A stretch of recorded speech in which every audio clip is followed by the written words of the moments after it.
You are entering E&C's Pod of Awesomeness.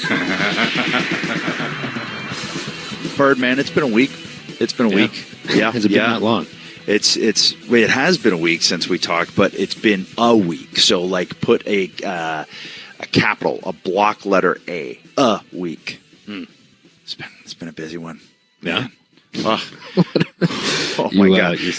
I truly am like domesticated Mr. Mom. Like, I'm that frazzled dad that you see in Target with the huge bags under the eyes, rocking the dad bod, kind of walking around like a zombie, carrying two kids, one of them sick after just landing from Liverpool, completely jet lagged. My wife hits the bricks as soon as I get home, says, "Hey, Can't blame her at all." So just, and Ruby has been projectile vomiting for now 4 days. And before anybody thinks I'm a bad dad, yes, I've taken her to the doctor, and it's a 5-day stomach bug that's what it is. And she's too young for medicine. So we just got to see it through. So I can truly say that I am now, if I wasn't before, I am an official parent. Because at 3 o'clock in the morning, after I moved Ruby into bed with me, because she puked in her crib, and I quickly got everything out of there. I got off her pajamas and everything. So we're like, okay, just come on and cuddle with me. Yeah. Lyric decides she wants to come in and cuddle too, because now she's scared. So I'm like, fine, whatever. Everybody pile in, just lie on dad. And sure enough, all over me. Dogs, kids. Well, if it makes I mean, Ruby puked all over me. At 3 o'clock in the morning, like drenched me, like I swallowed it because of course I'm asleep. My mouth's wide open. I'm sawing wood, and Look, I'm sorry your daughter's sick, little Ruru, little Ruby Roo, little Roo. But I do appreciate the fact she barfed all over you. That makes me feel pretty good. In my mouth. Yeah, that's great. Did you that make you throw up? No, because that would make me throw up all over the place. No, I was asleep. Woke up and realized I just swallowed another human being's chunks and went, oh, wow, okay, let's get this cleaned up. Because one of my other things is that would make me gag or barf right away, much like runny eggs. If somebody's talking to you and somehow a piece of spit comes off their lip and lands on yours. That'll get you. I just want to die there. I just want to I don't know. In wrestling, that's a normal thing. There's a lot of spit, a lot of spittle in the promo art. It's different when you're like in an athletic.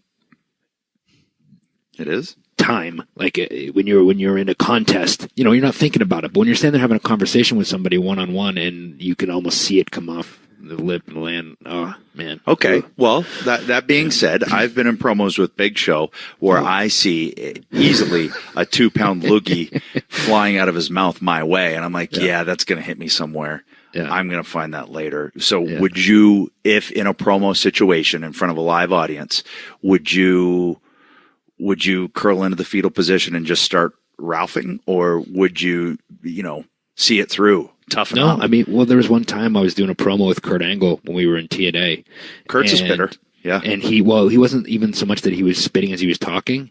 I think he lost his train of thought, and to make up for his lack of words, he just spit in my face. Oh. And I was taken aback. And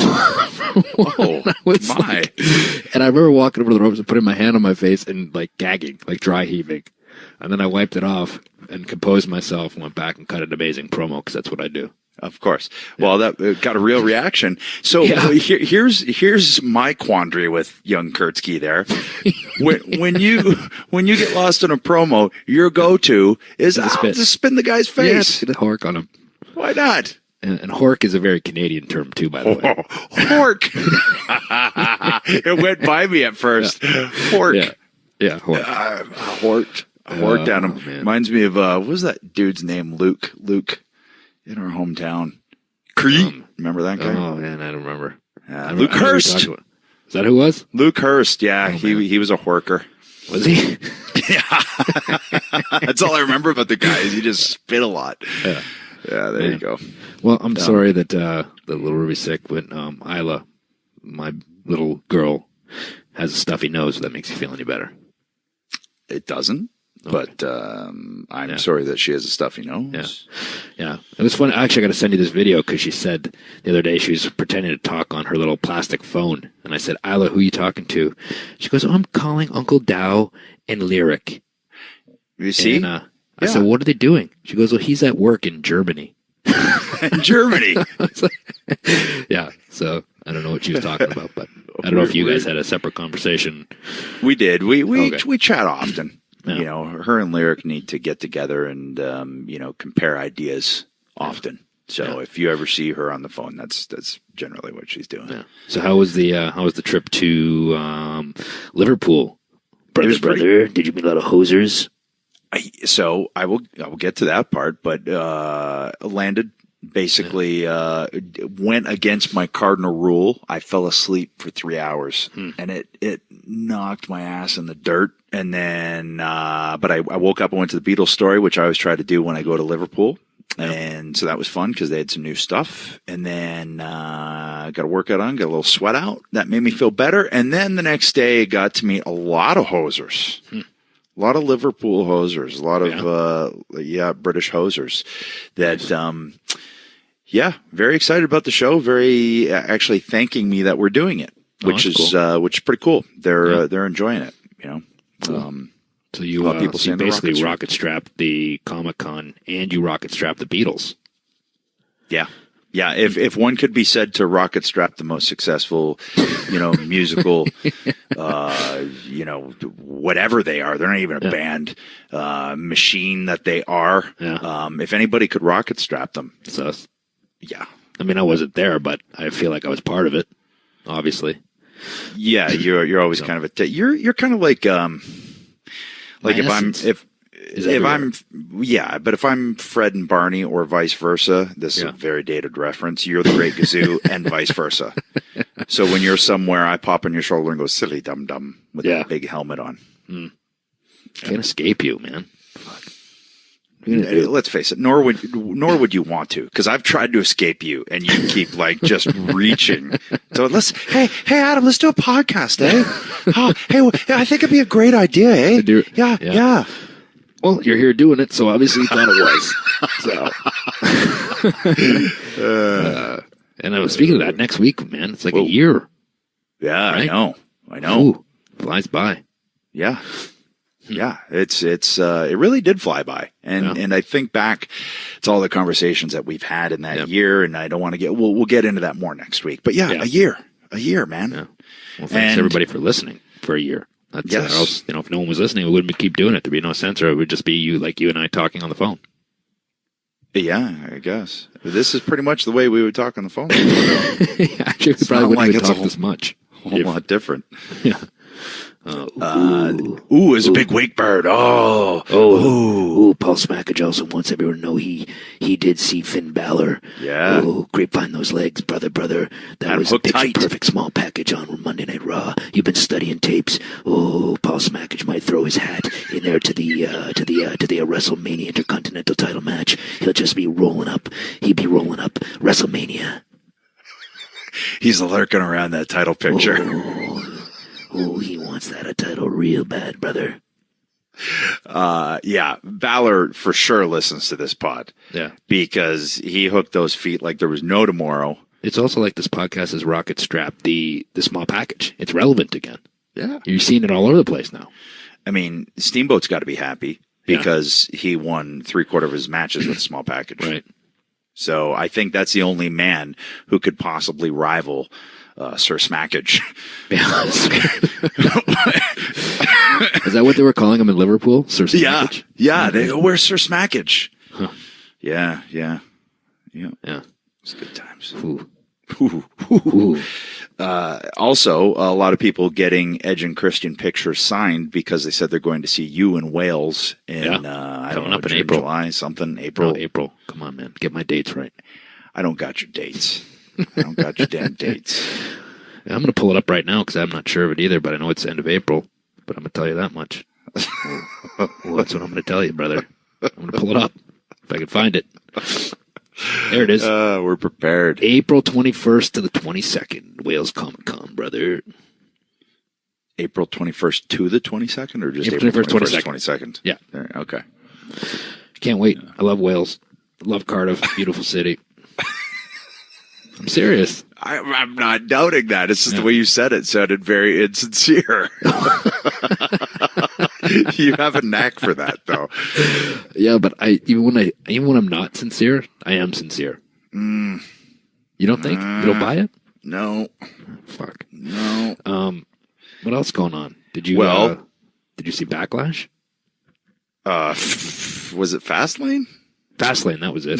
Sorry, Backlash. I was like, I don't think I saw. Good. I was testing you because I meant Fastlane. Oh, okay. Because when you told me you saw Backlash, then I knew you were bullshitting. I didn't. Oh, okay. Well, we can't talk. Hey, but here's the deal. Because I landed at 9 p.m. from Liverpool Sunday night, and I was pretty trashed. So I basically, I came in, I got a dirty look from Beth, and then no, I didn't. No, I came in, I was like, whoa, I'm tired. And she said, well, go to bed. So I did. That was that. And then pretty much from that point forward, the puking started. So, There you have it. Yeah. But you know what I did do is I watched back parts of. Well, I watched Revival in the bar finally, and agreed to your points with some time. If one of them were an established babyface and heel, they'd really have something there. I really hope the Revival. I hope they get back on track, and through no fault of their own. With the injuries, it feels like that. You know how the injury thing sometimes it takes some getting out of the ruts. It happened to Balor. It'll it's happened to Joe. It happened to me. It happened to you. It happens sometimes. It can happen both ways. In weird ways, sometimes it can help you, and sometimes it can hurt you. I mean, I know it sucks. Nobody wants to have an injury, but sometimes it's not that bad to go away for a little bit and come back and be fresh. But when you're in the situation where these guys were just coming in, getting the reactions, people are excited to see them, things were just starting to get rolling, then all of a sudden it stops. And then you got to restart, and then it happens again. It's a momentum thing, right? And the thing is that the train doesn't stop, right? No. It has to keep moving, and it has to go in another direction. So now when you're coming back, you're trying to get your footing back when you're trying to get back relevant again when you come back. And sometimes that can be hard to be when the train has already left the station, right? Yeah, it's kind of like that. Hey, over here, let's pull this locomotive back this way. And that can be difficult. And, I think to your point, because they weren't around long enough with the WWE audience to establish themselves, they basically almost end up starting from scratch again. But that being said, those guys are talented enough, smart enough. They'll get their opportunities to put some time in. And as soon as they can put times in matches, then people will go, oh yeah, okay, that. Well, I mean, you think about the Usos, right? And when we had them on, talked about that they were seemingly stuck on those kind of secondary shows for a long, long time. And when they got their chance, they snatched it, and now you can't imagine having, a tag team division without those guys as one of the top teams there, because they're that important to it. But who would have thought, 5, 6, 7 years ago that they'd be in that position now? Sometimes it takes a little bit. And, but if you have the talent, you can't, to me, and that's the way I felt about myself a lot of times, where if there were certain things where, man, I feel like I could be doing this and be doing that. But in my mind, I was like, well, you can't keep talent down forever, because it's going to shine through in the end no matter what. You just got to wait for that door to open. Right? Well, and that's one of those instances where wrestling with a chip on your shoulder is a good thing. I mean, you should always wrestle with it, but that's going to help them there, and it obviously helped the Usos. But the Usos haven't been on They've never been on WrestleMania. Yep, that's going to change this year. Yep. They're making sure that is going to change this year. For sure. But that's crazy. I mean, think about how long those guys have been with the company, and they haven't been on WrestleMania. That's a crime. That's a damn travesty. Yeah. So, the John Cena promo, I thought it was pretty hokey. I'm not going to lie. It was very, it was cool at some points, but then it was very, I don't know, just a very hokey delivery. And I know that's kind of seen as shtick sometimes, but it just didn't feel like this was the moment or the opponent for that. I think that was my gut when I watched it. Yeah, I don't know. I think that's a huge, massive match. And I'm glad the crowd reacted the way they did. And I didn't even mind the going into the crowd thing, and I get the way they're trying to set this up with, like, if, he doesn't have this match, he doesn't have this match, he doesn't have this match, well, then he'll go into the paying audience. And I guess it was just that when it got to the Undertaker stuff, it didn't feel like quite as, I don't know. I don't even know how to put my finger on it. I guess it's just sometimes that kind of, that hokey, delivery, can work, but in that instance, it just didn't for me. Well, I'm going to be completely honest with you. Yeah. I didn't see it. So well, there you go. I'm just taking your word for it. There you go. But I do know that he, at somewhere in there, he had said with a hashtag one more match, because my Twitter blew up after that. So, but I will make it a point to go back and watch it, but I did not see it. I mean, John never sounds like he's lost for words. He's never. It's a good promo, but I don't know. I guess just the tone of it just felt. I don't know. I don't even know how to put my finger on it. That just feels like one of those promos that should be nothing but serious. I guess. I don't know. I'd have to watch it again, honestly. I could completely backtrack on everything I'm saying right now, but my gut was like, I don't know. That was odd. Well, I'll have to watch it now. Thanks for smarting me up. Yeah, brother. But, it's such a iconic match. So, yeah. But we called it. We called it brother. Yeah, we did. I don't know if it'll be career versus career like I think it should be, but I mean, nonetheless, it's also crazy to think those two have never wrestled on a WrestleMania. You know? Yeah, I think they've only worked each other once in a singles, if I'm not that mistaken. It? Yeah. Huh. And it was on SmackDown when he was still doing the Thugonomics thing, like that far back. Wow, didn't even realize. Yeah. There you have it. WrestleMania's starting to take form, brother. Charlotte, Asuka, I'm guessing Nia, Alexa. Yeah. There is the now unnamed Women's Battle Royal. Yeah. What else? The Triple Threat IC. Now Braun Strowman's in the tag team title. Yeah, that's a little strange, huh? It's a little strange. A little strange. What else? Is that it? I don't know. Usos and somebody? Hopefully Usos and New Day, and they get to just do something crazy and epic, and yeah, I'm sure they will. Yeah, because that feels like a fitting end to a massive, two teams that kind of were the pillars of the division. The Bludgeon Brothers came out on the pay-per-view and kind of left both teams laying. Yeah. So, and I thought that was really well done. Bludgeon Brothers, man, it's super cool. Yeah. They were always a great team, so it's cool to see them repackaged like this. And they're not just your. Big guys aren't average. I mean, they're not just your regular, like the big guy tag team that you've seen in the past. Like, these guys can both really move. Yeah. And they're doing like big kick-ass stuff, but they're also throwing a little twist on it. Harper would push one of the guys into Rowan, who spins him around and throws him back, and he catches him and does almost like a boss man slam type thing on the floor. And then, Rowan grabs Harper and throws him in the ring, his own partner, and then he charges Big E in the corner and drops him with something, and then he rolls out, and they do the double slam against each other, power slam, then he slams Harper on top of all the guys. You know what I mean? Like, they're just doing some kind of different stuff, but still brutal, but different.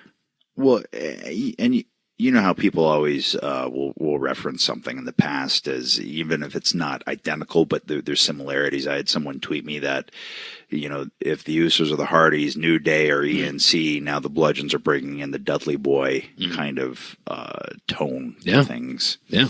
Which I thought was kind of interesting, and also it is an interesting take. Yeah, and each one of those teams has their own thing going on. Like, I mean, they're different, but yeah, that's a good way to look at that dynamic.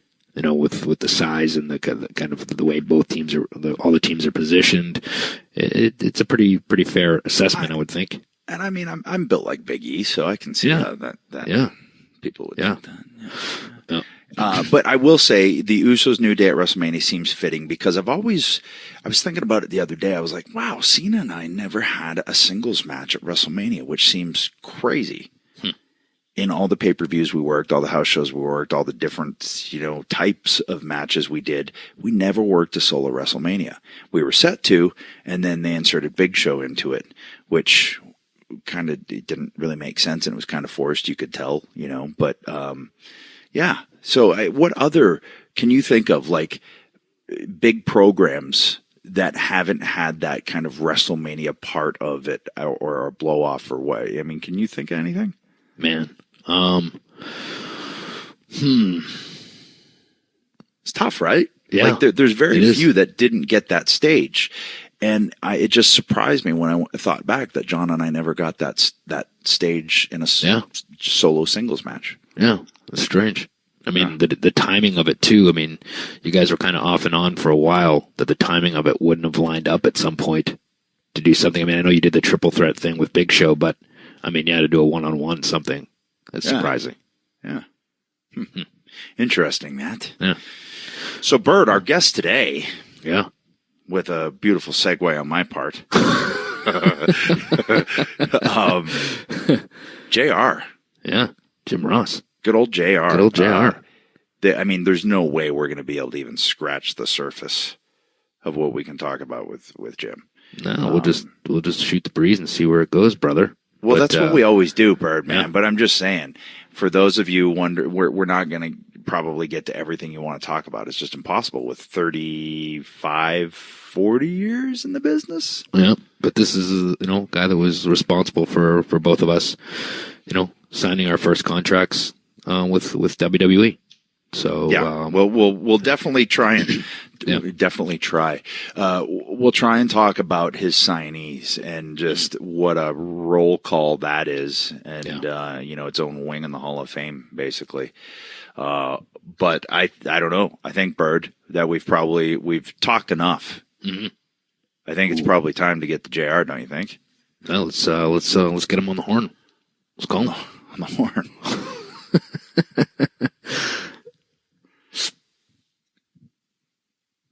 Here we go.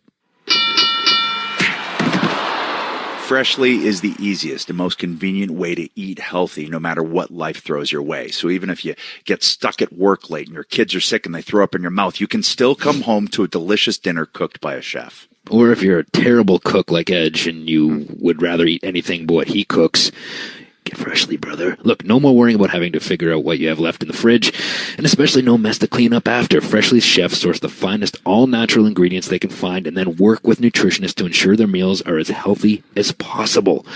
Oh, my favorite meals. Oh, I know Paul SMACKAGE, he likes that 3-bean ancho chili. He told me he likes to roll that one up real good and eat it. Really tasty. He also likes the cog cakes. Those are the ones that he likes. Ooh, it's a small package, but it tastes great. The best part about Freshly is the number of comfort meals they currently have that are also super healthy. Customize your weekly meals from their constantly changing, rotating menu of more than 30 chef-crafted options. There's no weekly commitment, so you only get deliveries when you want them. Let me tell you, there's nothing better than knowing that no matter what happens in my daily life, that I have a chef-cooked dinner waiting for me at home. Check out this week's menu created by Freshly chefs and get $25 off your first order. 6 chef-cooked dinners plus free shipping by going to freshly.com/awesomeness. That's freshly.com/AWESOMENESS awesomeness. You'll feel so relieved when Christian's done talking, but also to come home every night with Freshly. That's freshly.com/awesomeness at checkout for $25 off your very first order. Ooh, if you get that Southwest chicken bowl, Edge, I'll come over to your place. I don't want you to come.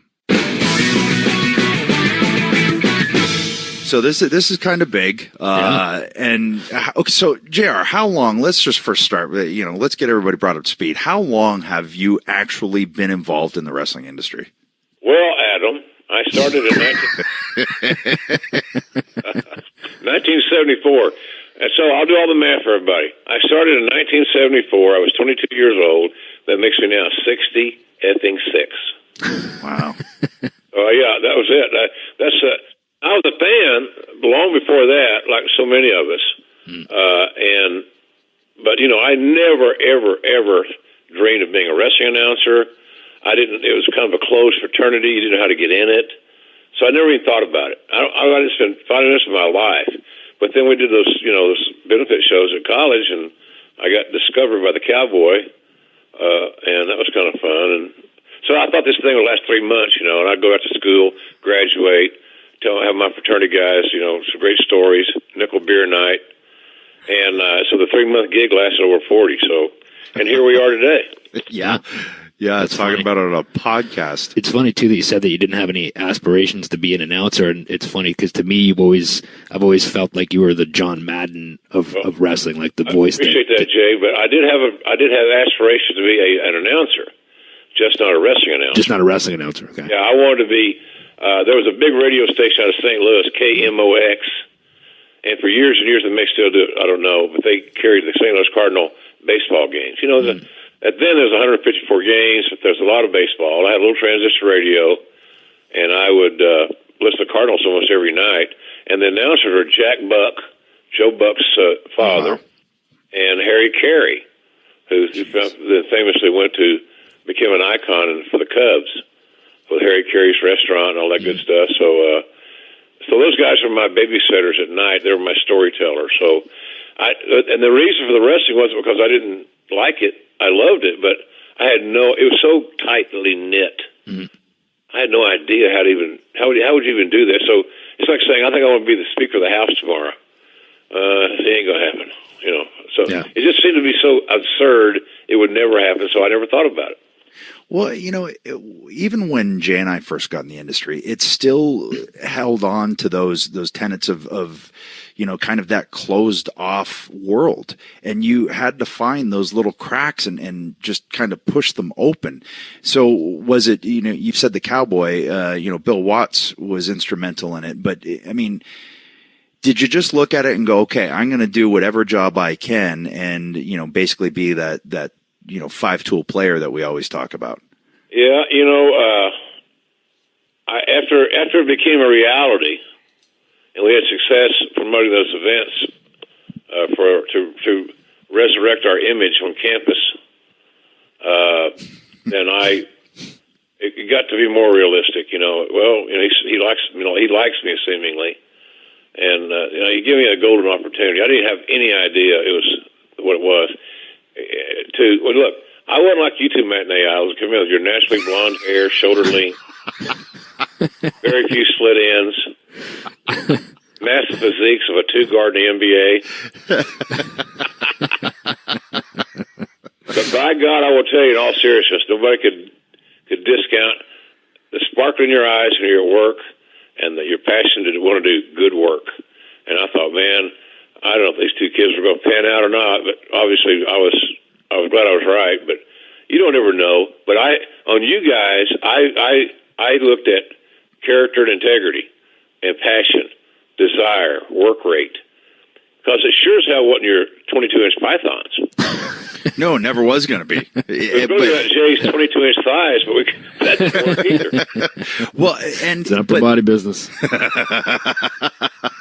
I always say to Scott Armstrong that they don't call you leg strong, but he's got a hell of a drop kick. So through all those years, and we may skip a back and forth here, but in all of your experience in Mid-South and UWF and WCW and seeing talent come and go, when you finally get to WWF and, at first you're an announcer, then you take over talent relations. Is that the main criteria you're looking for when you're recruiting, talent or thinking of signing talent? Well, I think Adam, my biggest thing, I've been asked this question in other interviews, and it's one that used to take a lot of thought until I broke it down.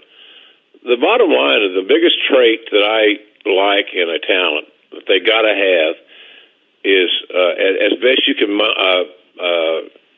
measure it, is reliability, trust, and that comes all that subtitle stuff, work ethic, passion.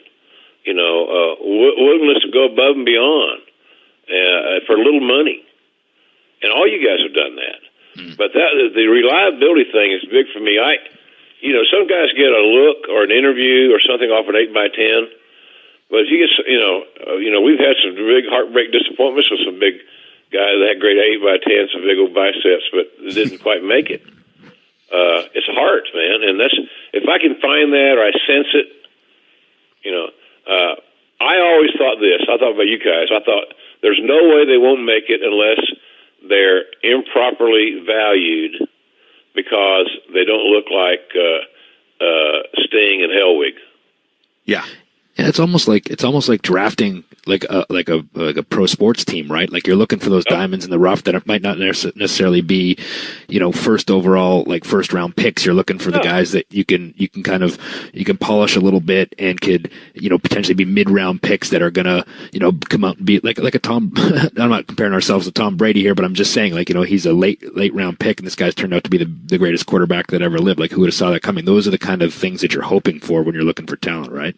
Yeah, you're right. And I think the best example of that I come up with off the top of my head is probably Mick Foley.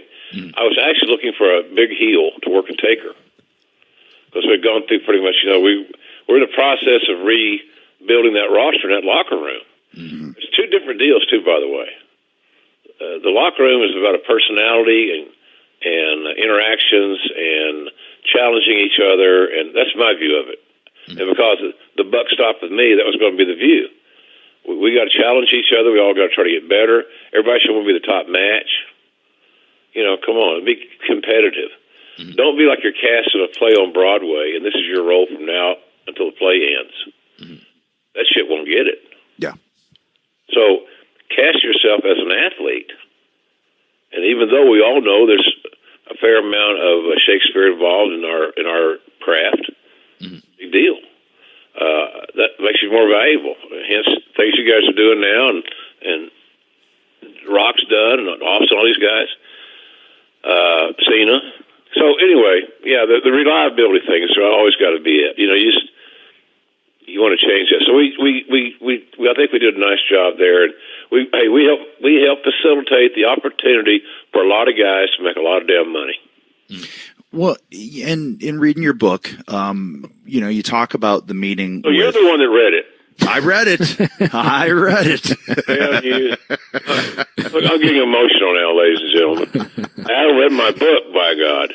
I love it. I do my homework. Yeah. Those not long flights to Ireland. You're damn right.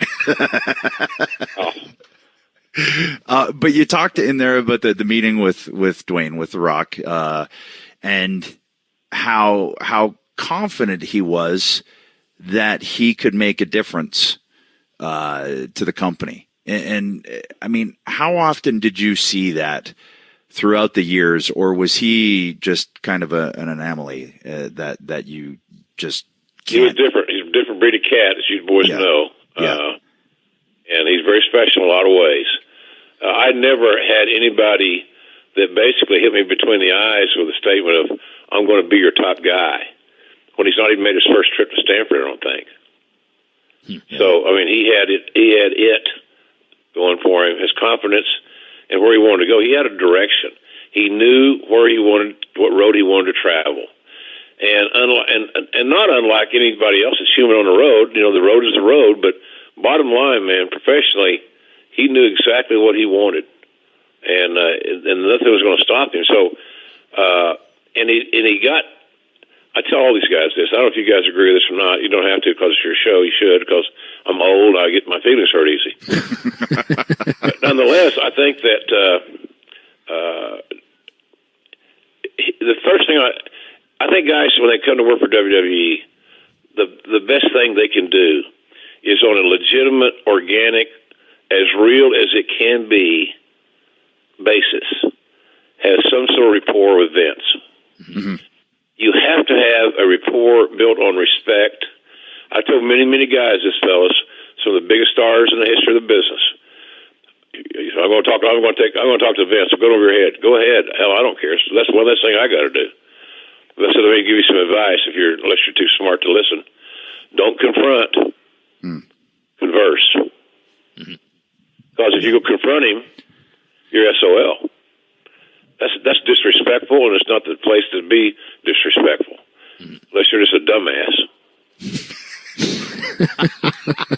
You know, so that was how that worked out. You just but that's the deal. And Rock got to that level of having a good rapport with Vince really, really quick. They had their grandpa, the high cheese to talk about, or Rocky Johnson and the Rock himself. And of course, Vince is a smart guy. He saw what we had. He knew. And so, when you just get the Secretariat, you bring him in the barn, the owner is going crazy. These racing stables raise the highest bred, most pure thoroughbred horses in the world. Hey, well, and we have talked about that a lot on this pod, because I've always said, if Vince doesn't know who you are and doesn't know the type of work ethic you have and doesn't know the type of character you have, how is he going to know whether to invest and feel confident to be able to invest in that? Not just that character on screen, but that person behind the character. And that, to me, is a really important aspect that I think a lot of people in the industry, whether they assume it's politicking or ass kissing, or it's not. It's any boss of any company if is going to want to know that if they want to promote that person. Well, I can tell you, my podcast has been on a little bit of a hiatus since leaving Podcast One. And we're very close to making an announcement. It's in the hands of the lawyers. You guys know how that crap is. It's their timeline, not yours. So we hope that we launch our new show the week after Raw in New Orleans, after the WrestleMania weekend of all the stuff that's going on. Because I'm luckily going to be down there. I'm going to be doing some things, and so I wanted to have my first new podcast to hit that week. But one of the reasons I have that I'm sure that I've made the right choice, we had other offers, and maybe mathematically some better offers. But the person in charge of this division is somebody that I had in instant chemistry with. Yeah. And there were a lot of things we had in common, and I'll discuss at a later time, but it really worked for me. I felt like I could talk to this person anytime, anywhere, just about anything. But as far as my career is concerned in podcasting, this is going to be the next level for me. And we got some really cool ideas. But nonetheless, learning to communicate with the old man is imperative. And not like you would, I'll date myself here, like Ken Osmond played the character of Eddie Haskell on Leave It to Beaver. The most disingenuous little smarmy bastard to ever. He reminds Stone Cold of Jay. Stone Cold, rather. I think I've used the Eddie Haskell reference toward Jay on this before. I was wondering if you're referencing me there, actually. But, it's funny, too, because I found and it was, when you're a younger guy and you're going in there, and it can be intimidating, right, when you go in there for the first time and have a conversation with Vince. I mean, then you realize after, you're just talking to he enjoys having that conversation, and even if you go in there with ideas and he doesn't necessarily agree with them or still wants to stick with whatever the plan is, or he doesn't agree with your your position on something, but you have that, like you said, a professional conversation. I think he even respects the fact that at least you care enough to come in and talk, even if that's not. There you know go. What I mean? Ding, ding, ding, as Kevin Dunn would say. Absolutely. The fact that you have the cojones to drop him and walk into his office and sit down and look him eye to eye, and it's not challenging him on his intellect. It's challenging him that you may have a better idea that still travels the same road. And I found him to be, as long as you're getting to the agreed upon destination, there could be several different routes to take. We all know that. So he's always been willing to listen.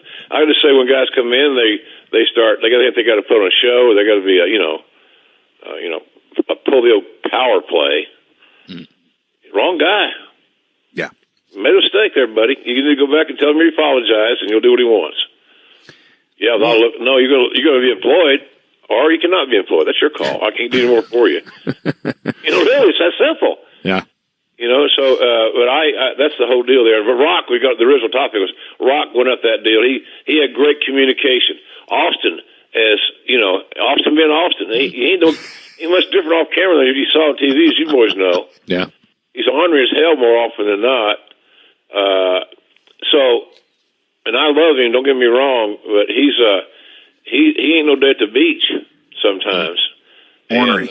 But the old man, they got along great because they're a lot alike. They had two rednecks that were really good at something they chose to do that they didn't want to do all their life. They had that in common. And I'll tell you something, guys, this ain't me kissing Vince's ass. I've done that on television, so it's not a big deal. But I don't know if anybody on our roster at the time that would have done better as the heel than Mr. McMahon did opposite Austin. Yeah, he was the perfect foil and the complete opposite of like a Flair heel, the bumping and feeding heel, right. or even the type of heels that Jay and I were. It was the perfect storm all come together. And I think to your point that Steve, is Steve. But I think Vince is savvy enough, obviously, to have seen everybody come on down the pike and understand when it comes from a place of passion for the business and to make the product better instead of just trying to make themselves look better. Yeah, you're right. He's got great. We still communicate a lot, and which I enjoy. But he loves ideas. He loves feedback. You guys know that. Yeah. He loves feedback. What do you think? How'd you feel? And if he can tell you, his radar is very good. He can tell you when you're bullshitting him. Yeah. And so, I just figured out. I learned one thing early on, and I need to practice it more than I preach. Is for God's sakes, JR, tell me what time it is, and not how to make the effing watch. So I became a master of the soundbite. I go home and Jam, God bless you, should say, honey, can we just please have a conversation? Everything doesn't have to be in sound bites at the dinner table. It's like I was a goddamn android, I come home from the office, and more often than not, my last task at the office was meeting the chairman. So that's always a good end of the day, and more often than not, it was, quite frankly. He's only the most powerful man in the history of our industry. When you were saying too, like before you had, no aspirations to be a wrestling announcer, and then when you got to WWE, how did it come about that you became the head of talent relations? Was that something was a work in progress, or was it just one day they needed somebody, or did you get groomed for it? How did that work out? Well, in one of my sabbaticals, after I came back, Vince put me in with helping JJ do some things. Mm-hmm. And because they didn't even have another spot for me. And at one time, I came back, and I was definitely, without a doubt, don't ask, it's not going to happen, I'll be on television again. And I said, fine. I was going to be a producer or work in talent relations. Mm-hmm. And then they had as they do, they had a need for somebody to voice over a match that was for an international broadcast. Mm-hmm. And that's kind of entry-level stuff, right? So I said, hey, look, I don't mind doing it, but you got to go talk to Vince. And they said, why talk to Vince? Nobody wants to talk to Vince. They don't have to. On the TV side, they don't. Kevin Dunn does because he's their guy. Yeah. And he communicates well. But I don't want to talk to Vince. Well, I can't do your voiceover. What do you mean you can't do the voiceover? Look, when I came back here, I was told I wasn't doing any television. And I'm telling you. And Vince told me that himself. He's changed his mind. You need to figure it out with him. But I ain't doing it until I get clearance. I'm not getting my ass in trouble over a 8-minute, Brooklyn Brawler match that's going to air in Calcutta at midnight. Whoa, there's ratings. I smell money. So anyway, but that was acquiesced to me to be on a call, so I kept calling some matches here, there, and yon. And then eventually, my work he liked my work, and just getting situated. But my big deal was helping JJ. Then all of a sudden, on the Friday before Shane McMahon and Marissa got married, JJ bolted, and not in a nice way. He was very angry and upset and so forth. So, and he had his issues. Yeah. And JJ's a good guy. He's a damn good man. Yeah. Really good man. So anyhow, JJ left, and at that time, the plot thickens. I'm in South Africa producing a TV show with Bruce Pritchard. So Bruce says, I can't remember exactly how the conversation went, but I knew right away, and he told me about JJ leaving, and he also, I think he said then or the next call, but somewhere close to that he had expressed to Vince the desire to be the head of talent relations. And he got that job. And then Vince calls me in the same day and gives me creates a new title. So Bruce was VP of talent relations, and I was VP of wrestling administration. Oh. Yeah. Exactly. What did that mean? Exactly. Okay. Well, we found out that, Bruce was much more valuable than I before then or since creatively. And I may have had a little bit more value than he on the administration and organizational side. Yeah. So basically we ended up migrating into roles that we were best suited to do, which speaks to my point about guys doing too much of matches and doing things half-assed or ill-concocted because, they should not do things they can't do well. Why would you ever put yourself in a position to look bad? Mm-hmm. Don't make sense. It's illogical. So anyhow, but yeah, that's how that worked out. And so then we kept those dual titles for a while, and then I think they made another reorganization, put Bruce back in creative, I think, and made me what did I become? I became the senior VP of talent relations, senior VP. So I got a little bump up, which was great, because this company was that stock was a very attractive aphrodisiac, so to speak, for those of us on the upward incline of earnings. Because heretofore in wrestling, I'd just been wrestling. And WWE changed all that for a lot of guys like me and guys like you guys that had some nice royalty checks and things of that nature, where they actually had a system in place to do your accounting and to do, all the stuff you guys know. But that's a new deal here. The old promoters would have found a way to screw the boys. Yeah. In the story. And let's talk about that change, because you're instrumental and you're part of all of that transition. And even going back to saying with Bruce, you and Bruce were part of, you guys were the guys that Bruce saw us in the ring and went, oh, okay, and then you are the one who told us, hey, this is going to happen.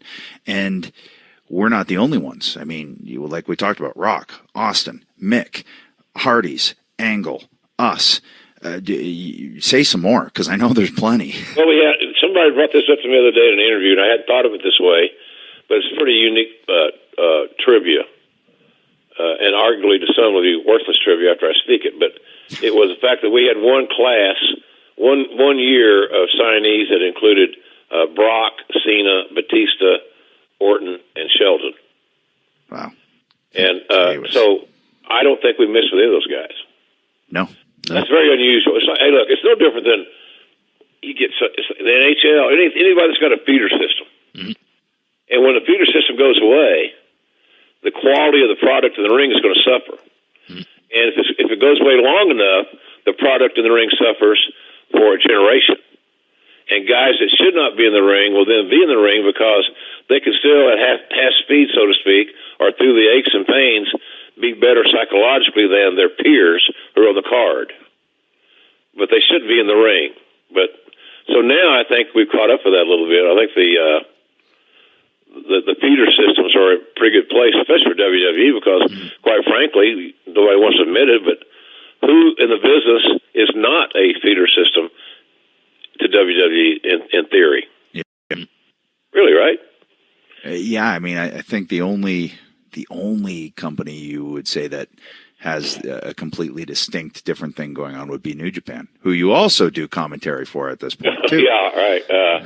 Well, they took AJ. A guy said what match are you looking forward to at WrestleMania? I said, look, I've called an AJ Styles Shinsuke Nakamura match, and it was one hell of a piece of business. Let me tell you. Yeah, I'm talking big league, and it's sad that some of the experts have forgotten that match, and the 6 stars or so forth, which I don't deny. I don't know how that works anyway, but that was a hell of a match, guys. They don't hold up in any generation. It was physical, and I'm hoping that coming out of it, people will say, God dang, I didn't know Nakamura was that good. I didn't know that Nakamura was that physical, that intense. Because I think AJ will bring everything out in him that he needs to have had on display before now. Yeah, and I actually saw flashes of that on the pay-per-view on Sunday. It seemed like he was more like the Nakamura we'd seen in New Japan. Like he's kind of got like we had talked about before he jumped on, how out there performing with a chip on his shoulder and something to prove, and obviously living up to this match and the hype of this match. And I did see that match when they wrestled in Japan, and it was unbelievable. And I'm looking forward to watch them top that at WrestleMania. This is an interesting card. Every year. Yeah.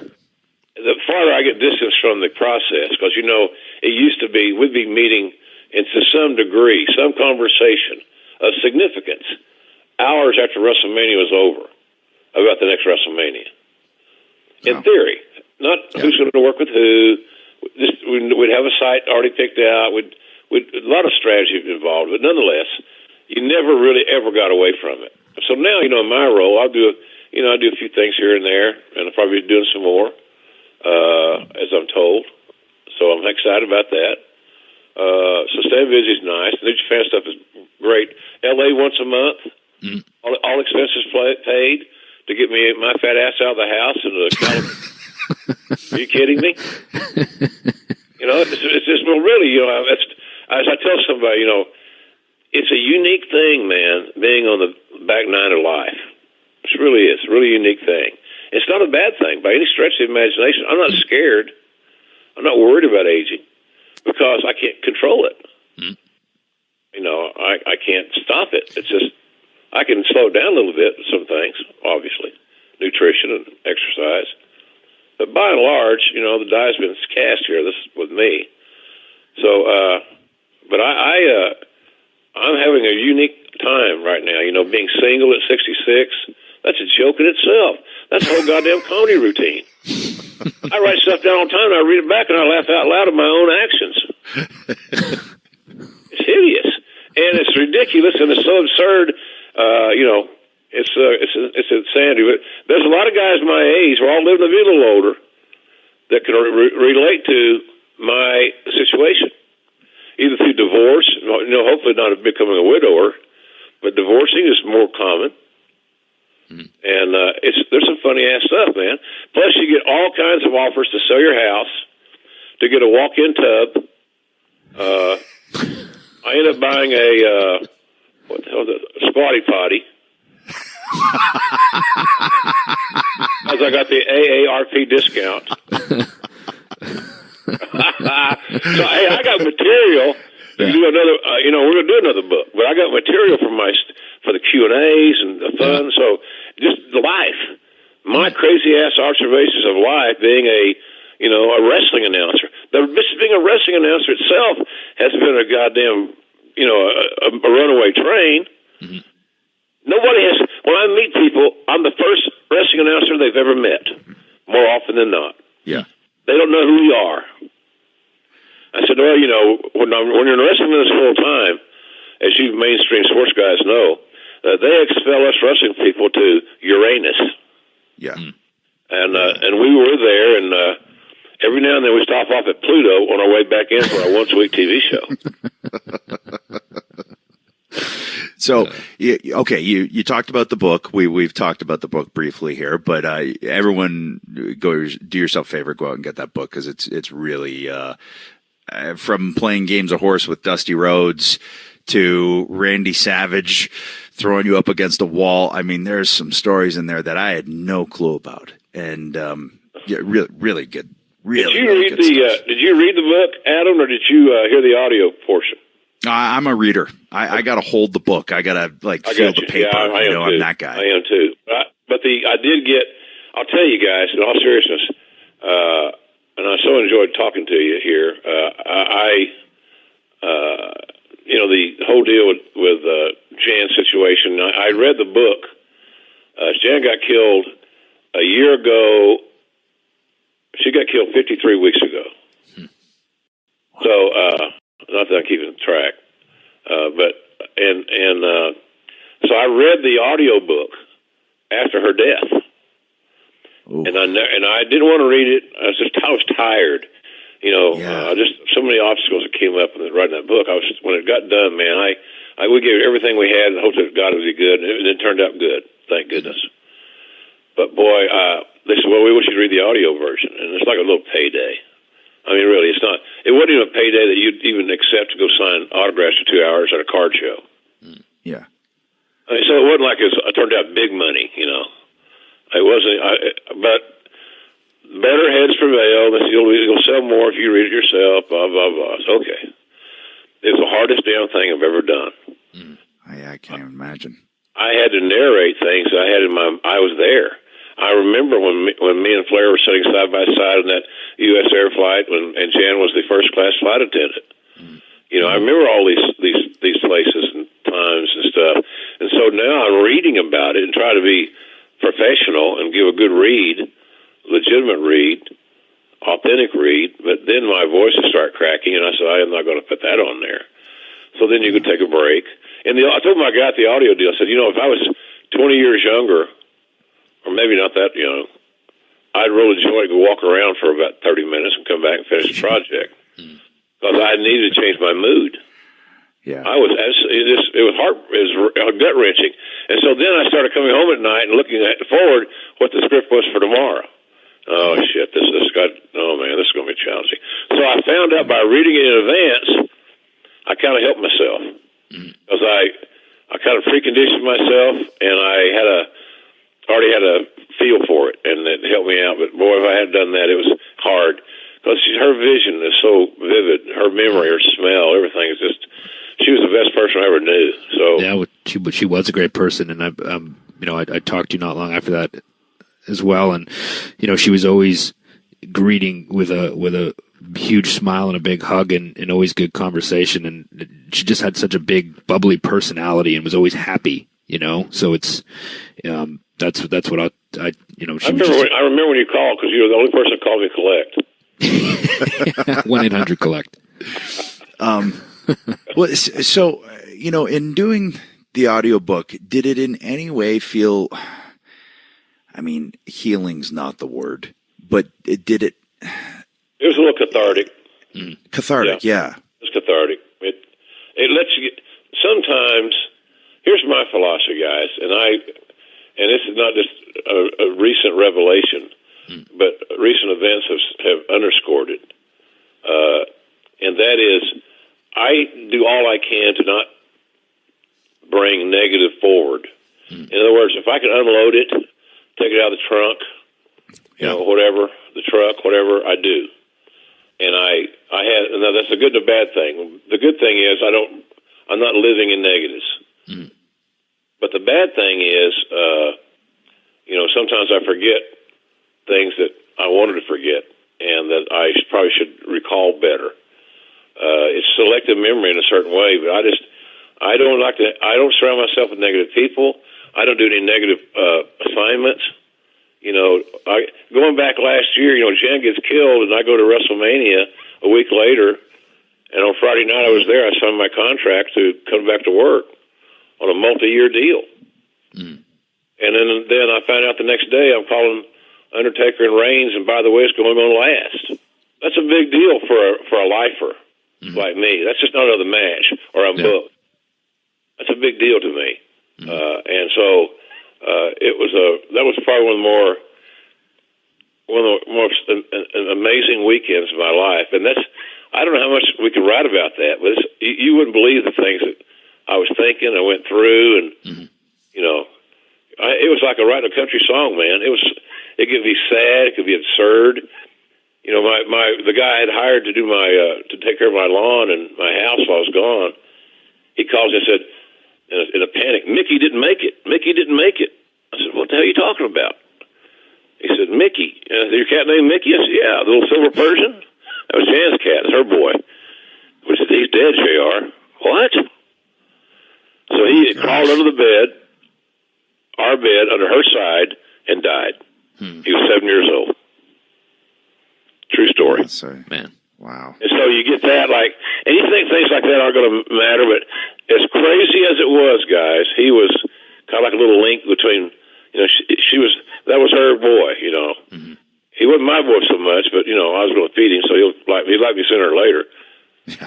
I thought he'd be around, having somebody to, shoot the breeze with here. Me and the cat. So I really had to lose my friggin' mind.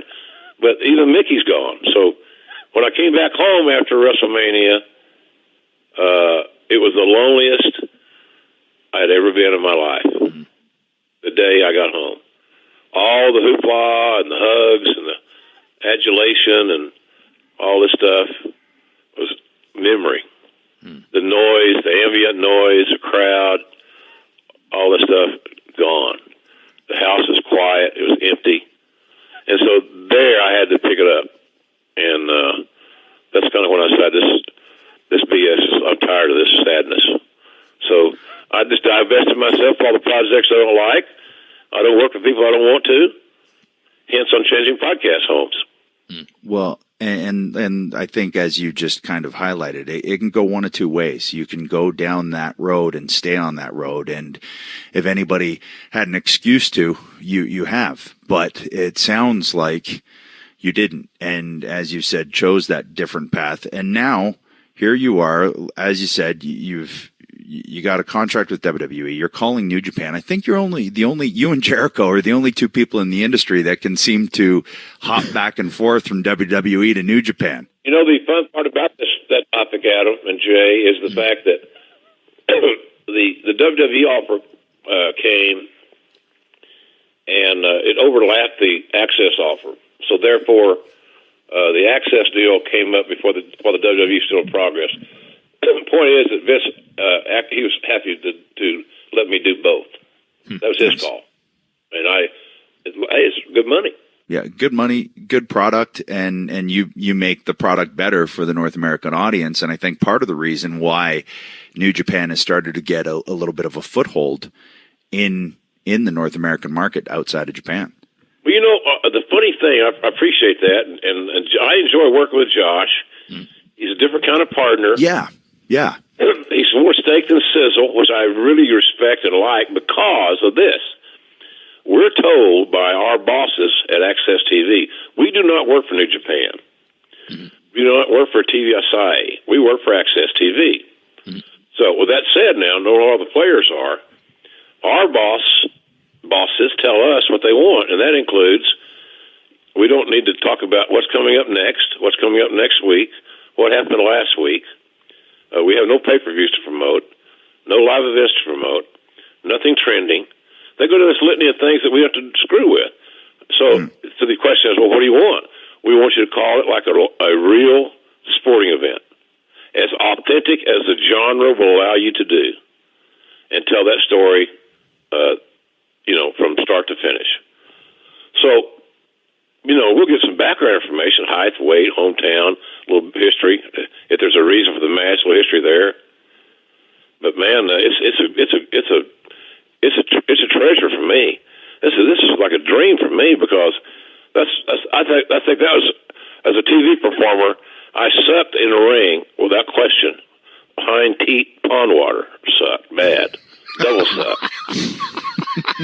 Man, triple sucked on some of those escapades. However, I love the play-by-play. I love adding the lyric to you guys' music. And whatever you played, I was hopefully, if I was lucky, the lyric was going to make that son of a bitch a hit. And, sometimes we got lucky, sometimes we didn't. But more often than not, when everybody could connect, and that's another nice thing about being in that talent relations job, too. I knew all you guys well. We had a different relationship than you would have had, say, with Lawler. Yeah. He's a talent, but he's not an administrator. We talk about money. Anytime you always have a different relationship with anybody that you talk to about money. Could be your wife. That's another story. So, but you know what I mean. But I appreciate that because I felt like I understood the characters more, understood the people more, and the closer you can be, as we all know, guys, to your true self as your TV persona in large quantities at key places, the better off you are. You brought up a really interesting point, and now that Beth has been doing weekly commentary with this Mix Match Challenge and just telling me how challenging it is, who did you find over the years that created the music, to use that analogy, that it was the easiest to write lyrics to for you, calling the play-by-play for it? Like, who was just, you knew it was going to be a night off and their story was going to be told and you could add to it, but it made your job easier, I guess? I think long before my WWE days, which started in 93, in 89, the Flair Steamboat series was nothing short of extraordinary. Yeah. And they had 3 main event level pay-per-view matches. It was pointed out to me the other day that I worked all 3 of those with 3 different partners, which I hadn't thought of really. Wow. So it was interesting. A long time ago, man. I'm old. So, but I remember those matches being outstanding pieces of business, let me tell you. And I never saw. I got more probably motivated in that trilogy than anything I'd done to date because I felt it. I was a big Flair fan, and Steamboat was kind of the comeback trail, and he was fresh. I'd never done a lot of Steamboat matches. I had not done any of the Flair Steamboat matches from back in the day. Mm-hmm. So it was a brand new match to me, even though I had heard for years about the legend of Steamboat and Flair in the Mid-Atlantic. Mm-hmm. I didn't call those matches. So it was all new to me. So I just I immersed myself in it. I loved it. So I still believe that Ric Flair and Ricky Steamboat's 89 matches will rank up with anything that's airing today. Mm-hmm. That's not knocking anybody. It's the funny thing about our business now. You said this thing was really good. That means, okay, so what you're saying then, JR, you bitter old bastard, is that everything else sucks, right? Isn't that what you mean, sir? Well, but hey, there's a reason that Flair and Steamboat are still talked about. There's a reason that we still talk about the Beatles and Led Zeppelin and the Eagles, and that's a reference for you. There's a reason we talk about that music, and it's because it resonated, and they did something right. And I still remember, I think it was Nashville, Chicago, and New Orleans was a series of 3. And I think the New Orleans was best 2 out of 3, and didn't they do like 60? Or 59, or did something they do like 90 minutes or something? I know the first fall. See, I didn't really want to know the finishes. I didn't. Mm-hmm. You kind of, if you don't live on Uranus too long, you can figure things out a little bit if you got a little common sense as a fan without social media. But nonetheless, I thought that first fall they had that show. Flair submitted. Unheard of. Double chicken wing, right? Double chicken wing. Submitted. I almost came out of my skin. I didn't expect it. Mm-hmm. And man, so everybody said, well, it was a good call. I said, well, that was a hell of a match, pal. That's what it's all about. Yeah. If you feel the product and you love what you're doing and you're kind of a mark for it, and you can control your ego, which I have done and I have not done in my career, full transparency. That's all of us. Yeah, so, what the hell? I think that my ego probably kept me alive in the business much longer. I'd already been fed an answer to a trivia question by now. Because Chevy guys with Southern accents with, the Bell's palsy thing, 3 bouts of that, only guy on TV that can't smile, and that's me. And so there's a few futile hurdles to get over. And they say, well, you've done it, but you don't know that you can do it the next time. Mm. And the next time might be the last time. And it may be that, the flip just gets switched off and it's not there anymore. No, I think too that when you said that, that you were a lifer and that you were a fan and it was something that you loved, and so like when you watch a match like Steamboat and Flair, you're just reacting, right? You're just talking about how you feel watching this as a fan, pretty much. And I know from personal experience, like when I watch back our latter matches, especially the first one with the Hardys, and I hear the emotion and the range in your voice, the inflections when you're talking, that to me it's just like you're so ingrained in the match, almost like you're in the match in a sense.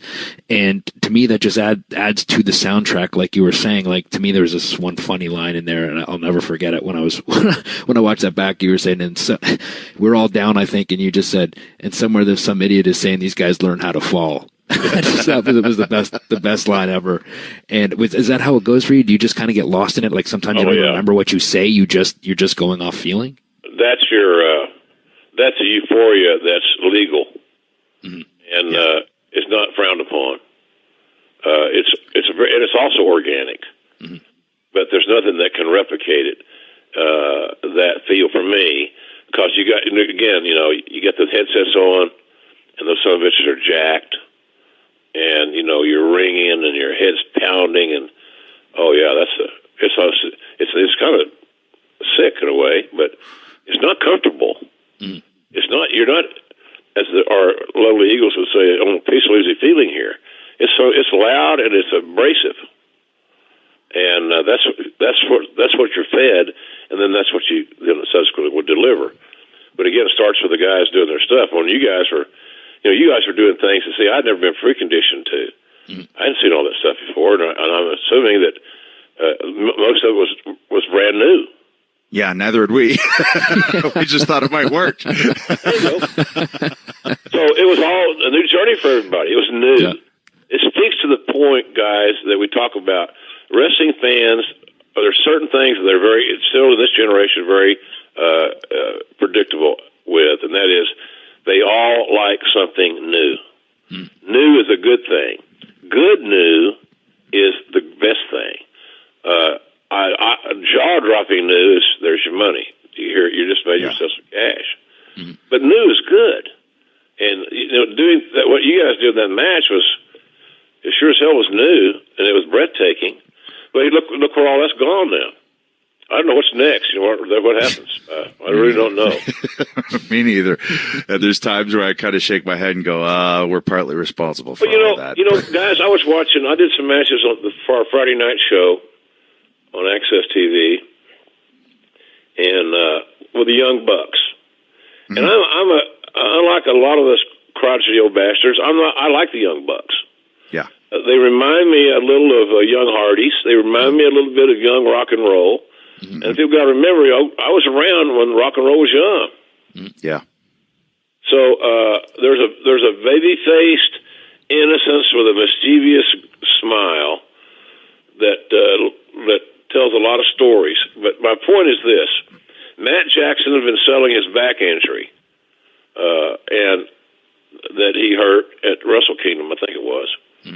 But nonetheless, the storyline is so simple. He's doing less now because he's selling his back. He's not willing to take a chance and leave his feet. He's not willing with a bad back to try as much as he would like to scale to the top. He's not going to take any suicide dives. He can barely survive.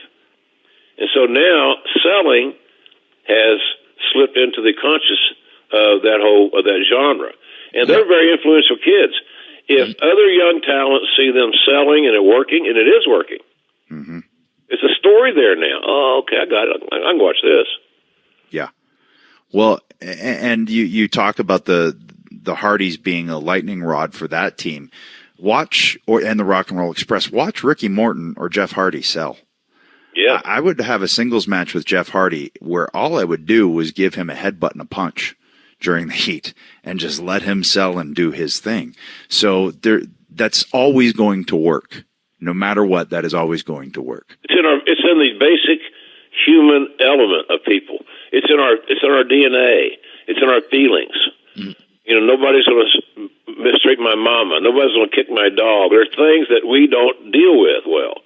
And the smaller guy or guy that's been cheated to gain, and somebody's been cheated to gain an unfair advantage, you're going to have some empathy for that guy. Now you can be the heel fan. I think heel fans are entertaining. They probably don't know as much about the business as they purport. I'm glad that we got them, but I think some of them are motivated by the attention they earn for their individual performances more than they're making a philosophical statement. Does that make any sense? Yep, it completely does, and I think you're bang on with that for sure. Hey, you know, I want to go back to Jay's point too, and talking about that ladder match with the Hardys, and how important. I can't stress enough how important, how key the announcing is to a match. Because watch that ladder match back with no commentary. Watch it with silence. Watch any match with silence. But then watch a match that you've watched over the years and you remember.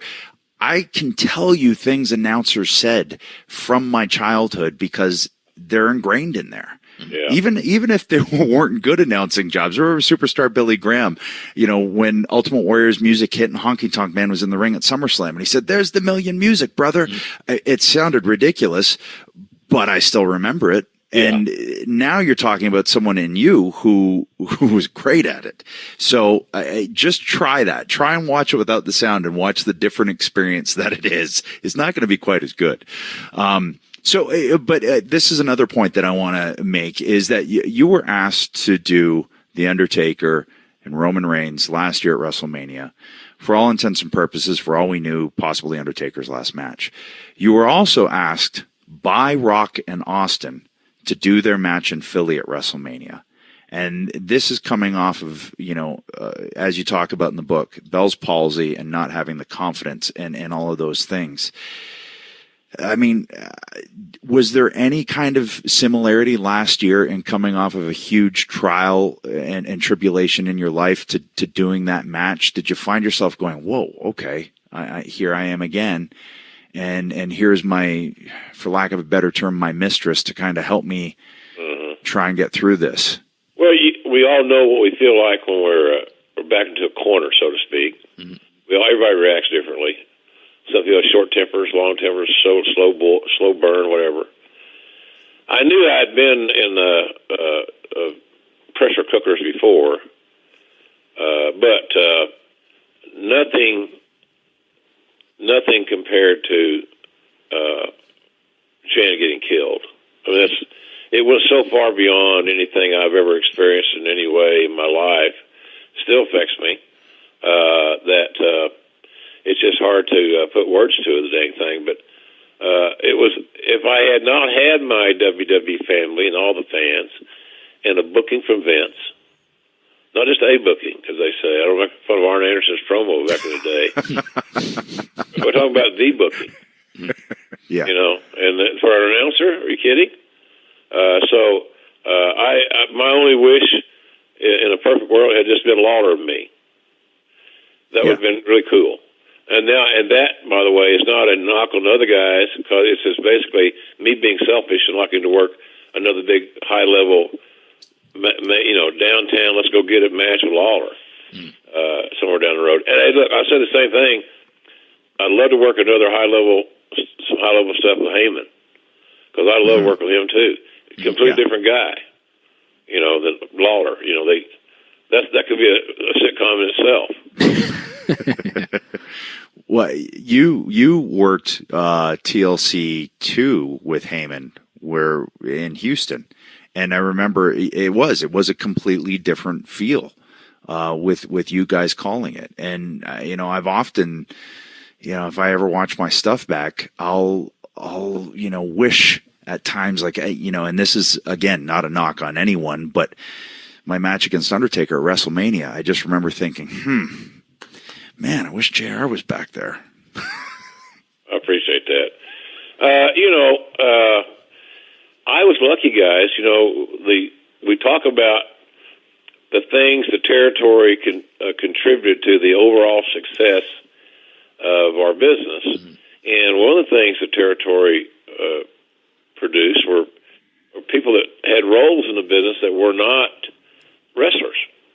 Because they had a training ground. They had somewhere they could go. And I have a prime example of that. So, I started territory, and, Vince said, Crockett on TBS and Turner on TBS and Vince. Sounds logical, but it wasn't quite that easy. I told somebody the other day, it only took me 19 years to get to WWE, so, I can't brag about my run. It took me 19 years to get there, so it is what it is. So that is now, translate. Like we talked about the book, and we talked about, what you're doing now with Access, but you have Q&A shows. You have one at WrestleMania, right? Yeah, I'm looking forward to that. Talk a little bit about those, because I find that interesting. If I'm a fan of wrestling, what am I going to hear at this? Because in reading the book, there's so much stuff. Well, the subject matter since Slobberknocker came out, and our Q&As have expanded, and they're a little bit more widespread. My audience comes to exchange ideas and to give me their opinion and ask them for mine, and engage in a friendly debate at times. When I listen to them, and I only do 100 tickets, so everybody's a VIP. Everybody gets a free book signed to them from me, and they get a Q&A, and they get a photo op and autographs, meet and greet. So it's fun for me, and it's 100 people, and I enjoy it. And so we only do 100 tickets, I mentioned, and they're if anybody cares to look, they're at ticketfly.com. It's Friday morning at 10 a.m. in New Orleans, Hilton Garden Inn, right by the airport. So it's handy. There's a bunch of independent wrestling going on out there too, and we share the same parking lot. So there should be a lot of fans in town. And I'm doing the Access on Saturday morning for WWE. Mm-hmm. And I'm doing WrestleCon at 1 to 3 o'clock on Saturday. And then I'm setting up the ring for Ring of Honor on... and I'm going to referee as the Masked Fat Man. The fattest zebra in the world. So, or some other promotion that will hire me sight unseen, they tell me. It's amazing the weekend that WrestleMania has become. And I'm glad to see that other companies can make a weekend and probably some of their bigger weekends off of it. And that, there can be Q&A shows and there can be indie shows, and now there's a WrestleCon, and that's good for all of us. I think so. I fully support their efforts, and it gives a lot of our peers, some of whom have not been as smart with their monies. Frugal, as we'll say. Yeah. They didn't plan, and it's good for some of those guys. And it's good for all of us, quite frankly. Money's money, but for some people, those opportunities to go earn a payday are enhanced by those events. Is what I'm trying to say. Well, it's good for the fans too, right? Because now families are making their yearly family vacations to go to WrestleMania, and they can make it's not just coming in for one big show, it's coming in for the whole experience and the whole weekend, and going around it. Like I said, somebody might be doing a live podcast, somebody's doing a Q&A, someone there's a show here, there's a show there, there's WWE Access, there's WWE appearances all over the place, and there's of course the big one on Sunday. So it's become this thing, and it's great for wrestling fans, it's great for the business. I saw somewhere how many people bought combo tickets, and they make the trip from abroad, and they go to as many events as they can possibly squeeze in while they're here. And that more often than not includes Raw if they can swing it. Mm-hmm. So it's like, and I think the WWE could probably do a better job of singing the praises of their own company louder on what they contribute to the marketplace. I mean, there's millions and millions and millions of new money pouring into New Orleans. And if you're an American taxpayer, to see a healthy economy and created by means like that's innovative thinking for New Orleans. Mm-hmm. They made sure they got this WrestleMania because we were just there. Mm-hmm. Yeah, yep. I was surprised. So that's a business transaction, and they're smart for making it most attractive for WWE and consequently the fans. So it's a big business, guys. It's a big thing, and That's, I'm so proud. It's fun to go just look around, and I feel like Tony Gurria catering sometimes.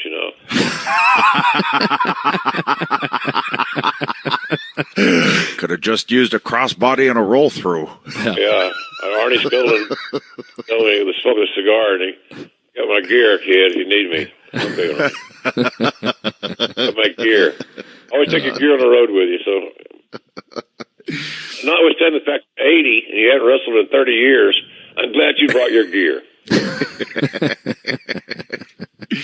So I know we've kept you already an hour, but so you got your Q&A WrestleMania weekend. Do we just go on your Twitter, go on your Instagram, get all that information? JRS.com, right? Yeah, at JRSBBQ is my Twitter, and I'm on Facebook at Jim Ross BBQ. I feel like I'm doing a goddamn telethon now. And where else? I'm sitting in my chair in my living room right now with my television on mute, being amazed at how many times they repeat commercials. That's another topic for another day. And I have a website, believe it or not, jrsbarbecue.com, appropriately enough named jrsbarbecue.com. And as I advertise it, it's the loneliest website in the whole wide world. Well, I do have one more question though that I want to ask you, because we talked about doing the Flair Steamboat series. What match or series of matches have you seen that you didn't call that you were like, man, I wish I could have sunk my teeth into that? Yeah, that would probably be multi-generational. It certainly would include Jack Briscoe and Dory Jr. Yeah. Through their mutual runs as the NWA champion, because and I don't really understand this. I talk to a lot of guys who want to get in the business, and I'll do anything to get in the business, type deal. And I ask them a few questions about the business, general stuff. And I say, which of the Briscoe fuck matches did you like the best? It's a pretty wide open question. But, however, there's a catch, ladies and gentlemen. Wait, there's more. First of all, to answer, you must have watched one. Not a friggin' clue. So, that's a little bit disheartening. But those matches, for those that may not have sought them out, they're amazing. Yeah, and not hard. They're on YouTube. Yeah, and guys, the psychology is everlasting. Yeah, there's good people and there's bad people. It's going to be that way until we take our last dirt nap, as Heenan would say. But it's just human nature, and why some creative entities in Hollywood and other places do all they can to upset normalcy as it relates to just basic human emotion. So I wish we kind of get back to that a little bit. Sometimes I'll go back and I'll watch matches like that one and others, and there's little nuggets in there like, whoa, hold on a second, what they're doing right here will totally work, and you can take pieces of that and bring it into today's, and it's so almost, I don't want to say forgotten, but it's not used so much anymore. It's almost like brand new. Yeah, it's absolutely brand new, Jay. And you put a little twist on it or whatever, it's a new presentation. Yeah. Social media, overindulgence of social media has only proliferated the last few years. I meet a lot of guys. You guys aren't. You're getting there. I meet a lot of guys that say they'll introduce me to their 14-year-old son, and they'll say, "Son, this is JR. He was the voice of my childhood," and the kid knows who I am from the WWE Network. Yeah. So now the dad and the kid got a little bond there. The WWE then and now is their common denominator. Yep. It's pretty cool, but I don't have any problem with that distinction. If that's how they feel, and our work has moved them somewhere over the years, they remember something, a line or whatever. That's good for me. That's good for these. It's good. Vince told me one time, said, JR, this network's going to make you goddamn immortal. He's right. He's right. I mean, all of us. We're never going away. Yeah. We're never going away. Look, I am not getting a commission for their products, but me if you're really a fan, and you are, and maybe you run it and your budget's tight, you can't afford $9.99 a month. I can get that and respect that.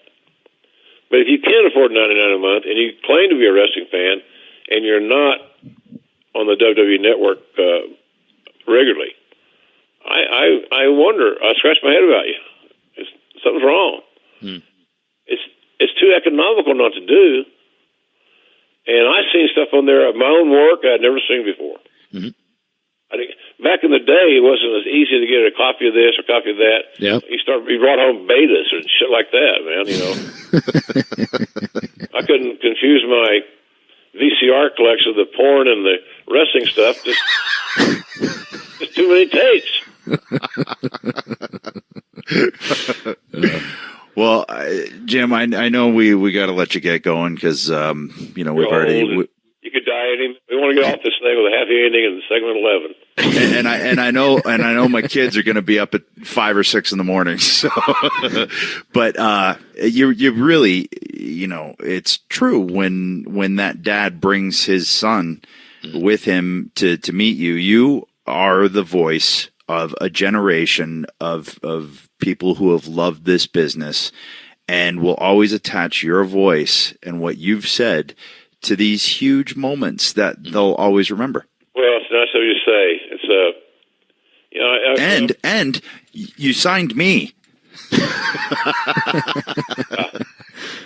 also paid off your debt. Did I write you do your college debt deal?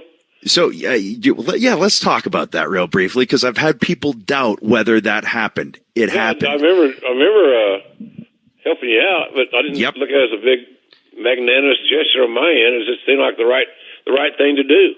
Well, I'm going to tell you from my end, as a kid out of college who owed $40,000, which is more than I ever made in a year, and no way in the future, besides my only goal, to pay it. $40,000 at that time is a chunk of change, and it's still a chunk of change for a lot of people. And I remember, thinking to myself, okay, now I'm signed. Right. First thing I got to do is pay off this debt. And you paid it off. Was that a signing bonus?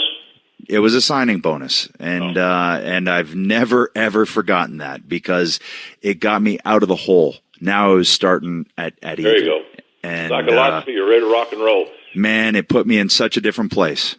Man, I thought I was your signing bonus.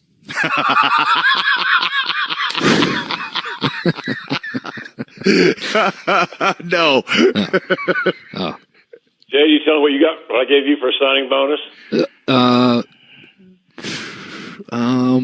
I think you remembered my name. Yeah. Well, he had better hair than you, Jay. Yeah. He was taller. Yeah, that 3 inches. That was the cincher. Like X-Pac one time, he got a payday, and he was pissed off about his paycheck. I'd made the payroll. He was angry.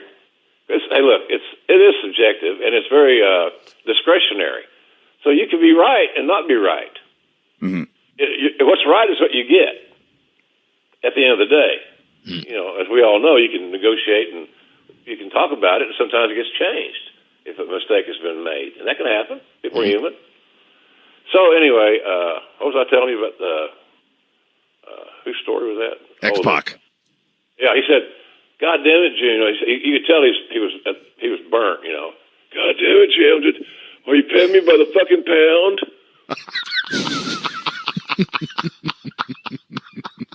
It was so funny that I couldn't. I think I got the eraser out and fixed him up, but it was funny. Got paid by the pound.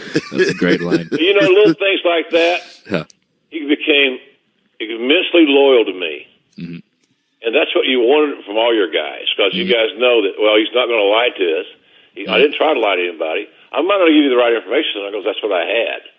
But things change, Things change, as we all know.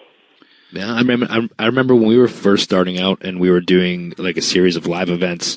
We were on the road and we were wrestling the Hardys, and you at the time used to write like a monthly report that just went out to the locker room, just kind of, brushing everybody up and, just kind of saying what was going on and all those sorts of things. And I remember one little blurb in there, you said, and thanks to, the Edge and Christian and the Hardy Boys for, putting on the great performances on the live events or something to that effect. And then I'll never forget when I went home, there was a performance bonus check in my mailbox. You gave us a performance bonus. So that was a thing I'll never forget that you did. Well, just do right. Try to do the right thing, guys. It's just life. It's easier to live that way. Yeah. But I appreciate so much being on you guys. I love you boys. I'm proud of you, and you've done well. You represent the business yourself extremely well. You do have nickels to rub together, which I'm blessed to say. You have beautiful families, which I'm very proud to acknowledge. So this is not a success story. 3 guys that really absolutely didn't have any big time connections to get into the wrestling business. Mm-hmm. That might have been unlikely suspects in various ways, for various reasons, right or wrong. Seemed like we did all right. So it's been fun. Yeah, for sure. We appreciate it, and you were responsible for signing both of us to our contracts in a roundabout way. If it wasn't for you, we wouldn't have had our WWE careers, and in turn, wouldn't have this podcast that you'd be on right now. So, thanks.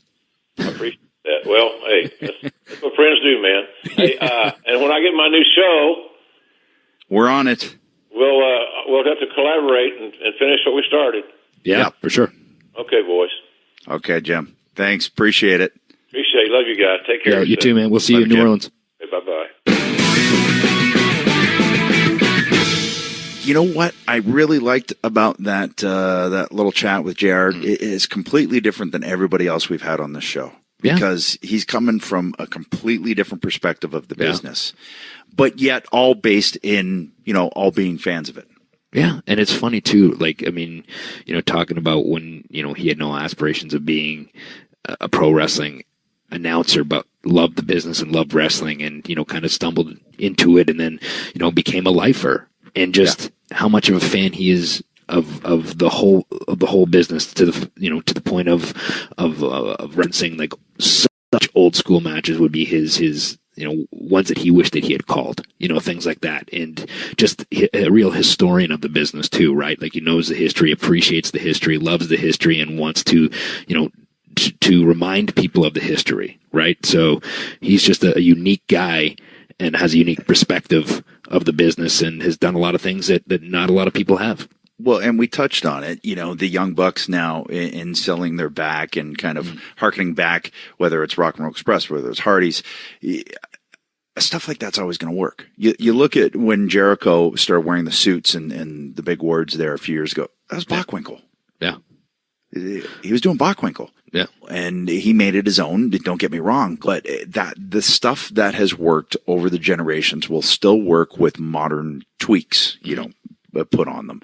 Yeah. And JR comes from a time where he was there to watch, as a fan, Briscoe and Funk, and then to be able to call Flair Steamboat and to be able to call Undertaker Reigns. Yep. I mean, think about that wheel of history.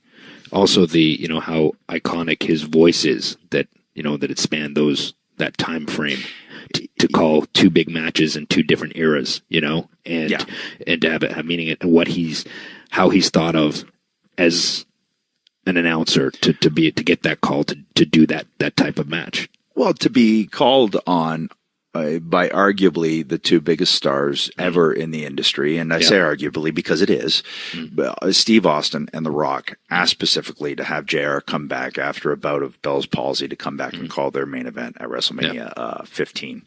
Yeah. So that says something right there. And when I said that, I wished he was calling my match with Taker at WrestleMania, that's truly not a knock on anyone. No. It sounds like it, but it's not meant as one. It's just like, that's the voice. Yeah. That's when you were watching big matches coming up, his voice, his emotion, that was what, also drew you in. right? And that's what, and the calls, what he was saying, that was what spoke to you as much as what was happening in the ring. And not even only like JR, but I think of like a ring announcer. The same holds true for me with Howard Finkel. I was going to just mention the same thing. Yeah. You know, like I remember after we won the tag titles for the very first time at WrestleMania in Anaheim, you know, I had goosebumps when I heard Howard Finkel say, "And new, you know, World Tag Team Champions." And I told him after the show, I said, "Howard, I've been waiting my whole life to hear you announce that." Yeah. And he actually had tears in his eyes and hugged me. And that was one of the nicest things anybody's ever said to him, but I meant it, you know, like it to me, it's like, that was it. That was the voice. That was the guy I wanted to hear say, "And new tag team champions," you know? And that's not a knock on anyone, but yeah, No. I was lucky enough to hear him say new tag team champions, new Intercontinental champion. And it made it, the little kid in me still giddy and excited, you know. Now I love going back, and Chimmel's my personal announcer, and he has to wear a penguin suit when I come back, and he has to bring it when barely he fit finds into I'm anymore. coming. Yeah, because his jowls, you know, push the buttons out and everything. But so I feel like I've got that connection with him now, and but that happened over years and years and years and years. But I have people come up to me and say "Rated R Superstar" with Tony Chimmel's voice crack in it. So it just goes to show how much that whole experience, you know, adds the flavor to the meal that as wrestlers you're trying to, you know, put on the plate. Yeah, it's like a whole generation of podcast listeners that weren't there before, right? Yeah. They grow up and they're going to know when they hear my voice that I was the one that slapped your ass. Well, basically what you're saying is that we're rocket strapping an entirely new industry. You know, not new, but still somewhat in its infancy. And we're strapping it. We strapped it. I mean, you know, we've taken a place that hasn't been. That's the long and short of it. Here's a question. You know? Here's a question that's just going to blow your little bird brain down there. What? Your little avian brain there. So if we're rocket strappers now, did the person who signed us to WWF, now WWE, did he in turn rocket strap us well before we've rocket strapped anyone? Was he the original strapper? He might. Our guest this week that we just had, JR, might be the original strapper. I'm gonna have to figure some things out tonight. Get back to you on that. Could very well be. All right. Yeah. Get your little gray matter working on it. All right. Quit thinking about slapping my ass. Yeah.